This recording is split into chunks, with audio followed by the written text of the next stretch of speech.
मैं doctor Bindu Chaturvedi, associate professor GPM department, government arts girls college Kota, GPM for fashion aspirants channel के माध्यम से आपको बीए पार्ट 3 की छात्राओं को traditional costumes and apparel production, जो कि हमारा पेपर 1 है, के इंट्रोडक्शन पार्ट यानी कि उसके बारे में आपको समझाना चाहूँगी।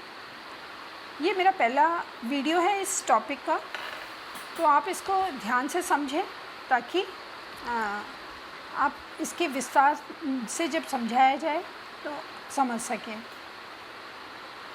ट्रेडिशनल एम्ब्रॉयडरीज ऑफ इंडिया इसका पहला टॉपिक है।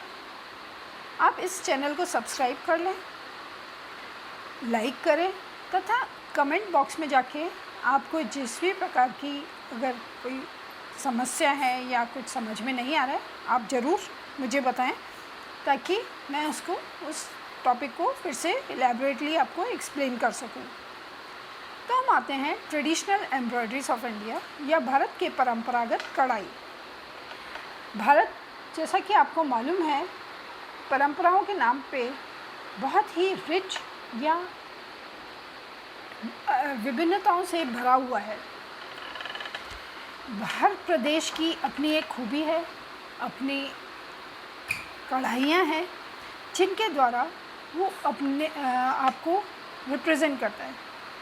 शायद आपने 26 जनवरी 15 अगस्त की परेड देखी हो, उसमें भी विभिन्न एम्ब्रॉयडरीज़ को पोर्ट्रे किया जाता है।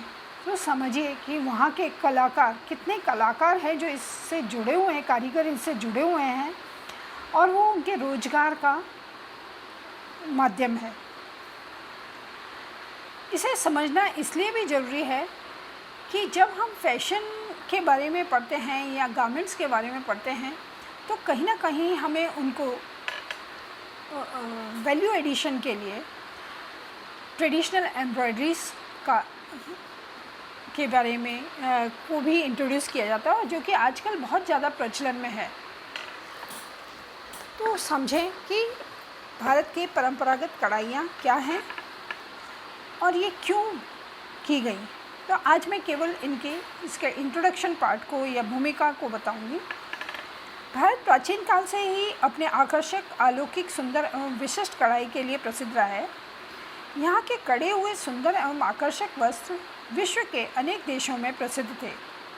तब कढ़ाई सुई धागे से की जाती थी तथा उत्कृष्ट एवं सौंदर्यमय नमूने बनाए जाते थे। कढ़ाई कला भारत की विशेषता रही है। पुराणों एवं वेदों में भी कढ़ाई कला का उल्लेख मिलता है। मोहनजोदड़ो की खुदाई में तांबे की सुई एवं कढ़ाई के लिए वस्त्रों का चित्रण मिला है। बुद्ध की प्राचीन प्रतिमाओं एवं स्तूपों में भी कढ़ाई का चित्रण मिला है। आज भी अजंता एवं एलोरा की गुफाओं में कढ़ाई से अलंकृत परिधान देखे जा सकते हैं।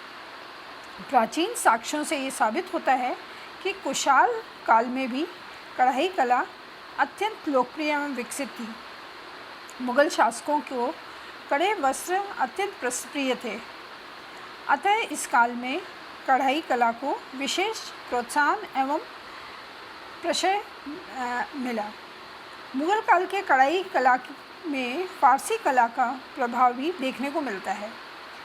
अकबर के शासनकाल में कढ़ाई कला को बहुत अधिक विकसित किया गया। उन्होंने कढ़ाई करने के विशाल कारखाने भी खोले। भारत की कढ़ाई कला विश्वविख्यात थी। वस्त्रों एवं परिधानों पर बहुमूल्य रत्नों जैसे हीरे, जवाहरात, सोने, पन्ने आदि को कढ़ाई कला द्वारा जड़ा जाता था। ऐसे वस्त्र अत्यंत सुंदर एवं आकर्षक लगते थे और ऐसा आभास होता था कि सूर्य, चंद्रमा तथा तोरगण के साथ पूरा आकाश ही वस्त्र पर उतर आए हों। इन बहुमूल्य रत्न जड़ित कढ़े वस्त्रों की मांग विश्व के कोने कोने में भी थी। इसलिए यूरोप एवं अन्य देशों के व्यापारी यहाँ के कढ़े वस्त्रों का व्यापार विश्व के भिन्न भिन्न देशों में करते थे तथा खूब धन कमाते थे। कढ़ाई कार्य अधिकतर सिल्क के वस्त्रों पर किए जाते थे।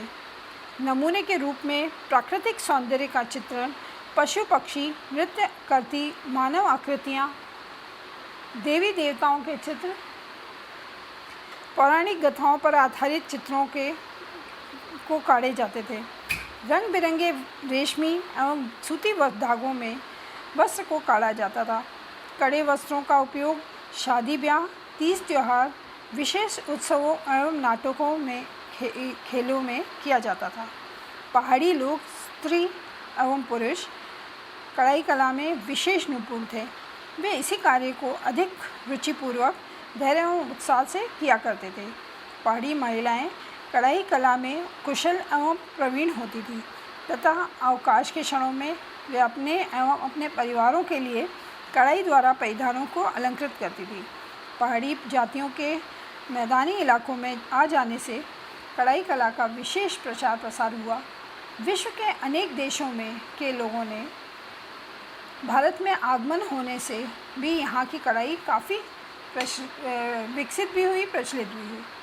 ऐसा माना जाता है कि साहिल टाँके चीनियों के द्वारा भारत में लाया गया। कच्छ, काठियावाड़ एवं सिंध की इंटरलेसिंग स्पेन से मिलती जुलती है। यह कढ़ाई स्पेन वासियों तथा अरब वासियों द्वारा भारत में लाई गई। लाइन टाँके यूरोप के देशों में यूरोप वासियों द्वारा लाए गए, जिसे पंजाबियों द्वारा विभिन्न टाँकों में परिवर्तित करके कढ़ाई का एक नया रूप दिया गया। टाँकों का उपयोग करके वे फुलकारी या बाग बनाते हैं।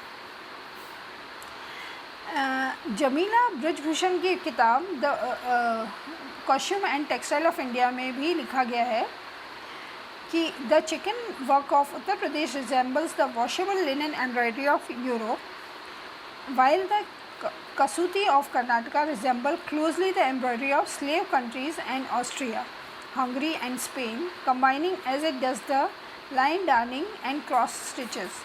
In Gujarat and Bombay, one meets with a large amount of old and modern Chinese needlework, an influence which may at one time have been brought here by traders and navigators. इस तरह विभिन्न देशों के संस्कृतियाँ, रीति रिवाजों एवं परंपराओं के समागम से भारत में नई नई कढ़ाई के टाँके एवं नमूनों को विकसित किया।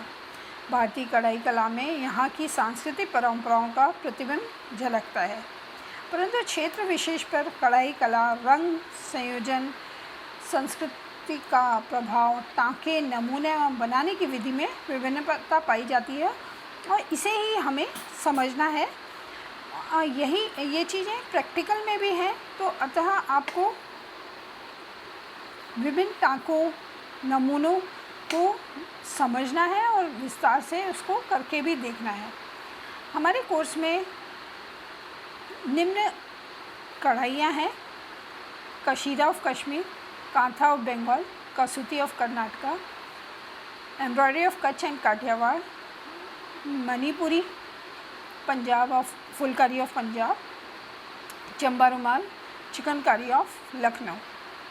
हम इन एक एक कढ़ाई को एक एक दिन लेंगे, इनके नमूने, टाँके, धागे एवं वस्त्र जिन पे इनको किया जाता है और इनकी विशेषता के बारे में विस्तार से समझेंगे। धन्यवाद।